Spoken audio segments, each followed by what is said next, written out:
সাত সকালে যন্ত্রচালিত মোটর ভ্যানের কাঠ বোঝাই মোটর ভ্যানের অ্যাক্সেল ভেঙে চাকা খুলে ছুটল একেবারে 30 ফুট দূরে।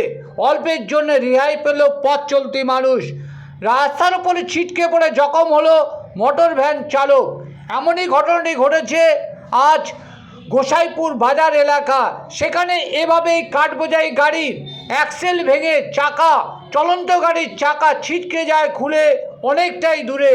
সেই সময় সাত সকালে হওয়ায় বড় ধরনের বিপদ থেকে রক্ষা পাওয়া গেছে।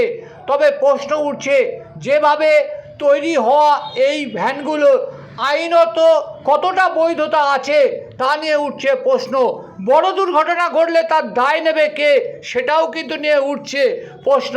রুজি রোজগারের তাগিদে এই মোটর ভ্যান, যন্ত্রচালিত ভ্যান সচরাচর এতটাই বৃদ্ধি পেয়েছে যা দেখে ভয় বাড়ছে।